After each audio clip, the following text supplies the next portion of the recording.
Halo semua, balik lagi bersama saya Quenty Tets. Gimana kabar kalian semua? Baik-baik saja ya. Jadi ini adalah PC rakitan milik subscriber yang permintaannya itu buat jalanin emulator Android dengan banyak tab dan hemat listrik, soalnya listrik yang digunakan di rumah dia itu masih 450 watt. Takutnya jeglek gitu katanya. Sebelum masuk ke pembahasan utama, ada baiknya buat kalian yang belum menonton rakitan PC ini, silakan ditonton dulu. Ya, itu adalah live streaming saya saat merakit PC tersebut. Oke, jadi kali ini budget yang dia keluarkan itu sekitar 5 jutaan. Lebih dikit aja, nggak usah banyak-banyak. Karena untuk menjalankan banyak tab ini membutuhkan core dan thread yang banyak. Di sini saya menggunakan prosesor dari AMD Ryzen 5 3400G yang sudah memiliki integrated GPU atau VGA bawaan, yaitu Vega 11. Prosesor ini sudah memiliki 4 core, 8 thread. Untuk TDP-nya juga cukup rendah di 65 watt, itu kan daya watt yang kecil. Untuk HSF-nya juga kita menggunakan bawaan dari AMD. Untuk harganya berkisar di harga 1,9 jutaan. Dengan kondisi bekas atau like new, enggaknya dapat kotaknya lah ya kan. Untuk masalah motherboard, di sini nggak usah nanggung-nanggung. Kita gunakan ASRock B450M Steel Legend yang sudah 4 slot RAM yang mampu menampung 64 RAM maksimumnya. Udah RGB dan bisa disenkron juga. Yang paling penting udah ada slot M.2 NVMe 2 slot biar makin ngebut. Untuk portnya sendiri ini cukup lengkap kecuali di port VGA. Jadi ini catatan khusus buat kalian yang pakai monitor tanpa port HDMI. Mobo ini juga udah upgradable pastinya. Bisa sampai Ryzen 9 4000 series. Untuk harga dari motherboard ini berkisar di 1,3 jutaan untuk harga barunya. Yang berikutnya yaitu RAM. Di sini kita menggunakan RAM dari HyperX Fury berkapasitas 16 GB dual channel atau 8 GB x 2 berkecepatan 2666 MHz. Biar kedepannya bisa di-upgrade lagi, ya walaupun kecepatannya masih standar, tapi nggak apa-apa, asal masih ada 2 slot lagi buat di-upgrade. Untuk harga per keepingnya itu sekitar di 300 ribuan. Jadi kalau beli 2 kisaran 600 ribu. Yang berikutnya yaitu SSD M.2 NVMe biar makin ngebut untuk masalah booting. SSD NVMe Vigen Hyper 256 GB.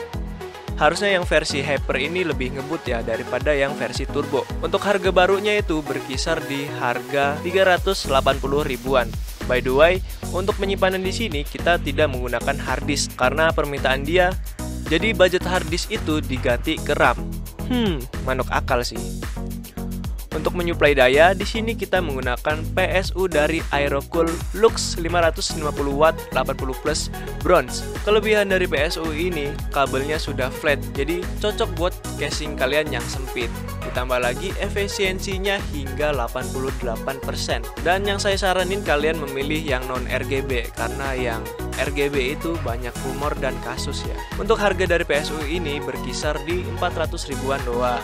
Yang terakhir yaitu casing dari Faro Turbine Strike yang sudah akrilik di samping dan sudah RGB di depannya. Sayangnya casing ini posisi PSU-nya di atas, jadi kurang bagus jika menggunakan PSU yang tidak berwarna hitam. PSU itu harus hitam. Lalu untuk masalah kabel manajemen yang sempit, gak cocok buat kalian yang menggunakan PSU model kabel biasa. Untuk maksimum ukuran motherboard yang dapat ditampung dari casing ini ialah MATX. Jadi ngepas lah untuk motherboard B450M Steel Legend yang kita gunakan. Untuk secara tampilan, casing ini cukup cakep, apalagi ukurannya yang kecil, jadi bisa menghemat space meja kalian. Dan untuk total dari kerakitan kali ini yaitu Rp5.085.000 dan itu sudah termasuk biaya perakitan dan instalasi Windows beserta game-gamenya. Yang selanjutnya ialah pengetesan benchmark yang nggak banyak untuk pengetesannya, dikarenakan PC yang kita rakit ini segera dikirim. Katanya sih buat ngejar event biar makin mantep nambangnya. Wah, penambang sejati nih. 6 tab. Aduh, mana korpornya nih. Masih cukup stabil. Masih di angka 30-an nih. Oke. Oke, ini 6 ini ya, 6 tab ya. Popular. Nah ini nih. Render dikit nih kan. Terus untuk CPU-nya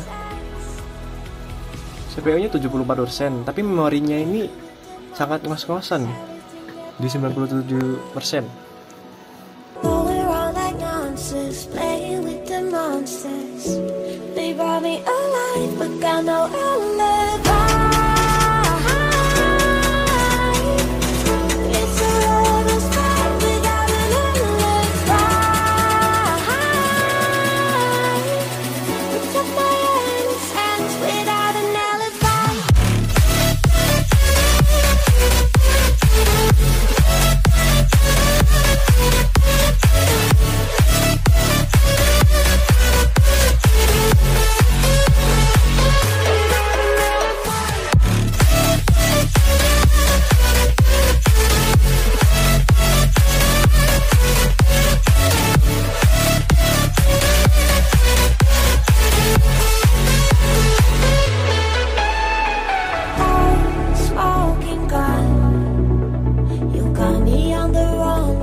Everything that brought me alive. Oh, we're all like monsters, playing with the monsters. They brought me alive, but got no alibi. It's a lover's fight without an alibi. Took my hands without an alibi.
Everything that brought me alive. Oh, we're all like monsters, playing with the monsters. They brought me alive, but got no alibi. It's a lover's fight without an alibi. Took my hands without an alibi.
got no alibi.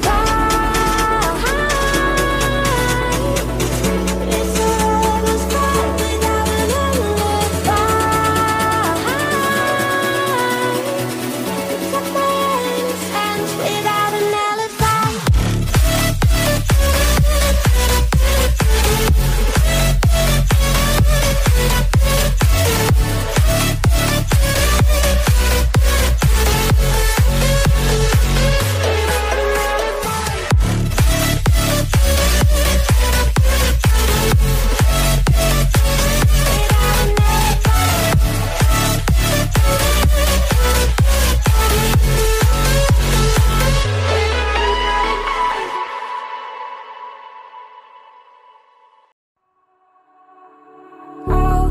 All alive.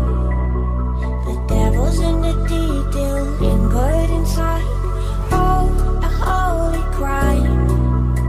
But how can I hide you without an alibi? It's a lover's fight without an alibi. Took my innocence. I can't wait no longer. I'm playing with the monsters. Everything that brought me alive. Going around like nonsense. Playing with the monsters. They brought me alive, but got no alibi. It's a lover's fight without an alibi. Took my innocence without an alibi. Untuk pengetesan multicore, di Cinebench R15 mendapatkan skor pertama di 821, kedua 826, ketiga 823, keempat 833, dan yang kelima yaitu 822 CB. Di sini grafiknya naik turun ya, tetapi nggak jauh-jauh amat lah. Masih di angka 820-an. Buat kalian yang ingin rakit seperti ini, saya saranin menggunakan RAM dual channel biar performanya lebih maksimum. Lalu, yang pasti menggunakan PSU yang sudah pure 80+, minimal ya with atau bronze. Lebih bagusnya lagi gold ke atas ya. Silahkan tulis pendapat kalian tentang PC ini, apakah worth dirakit di akhir tahun 2022. Menurut saya sih worth aja, apalagi masih bisa di-upgrade hingga Ryzen 9. Dan segitu aja video rakitan kali ini. Jangan lupa buat kalian yang belum subscribe, silahkan di subscribe dulu. And say you goodbye, sampai jumpa di lain video. Goodbye.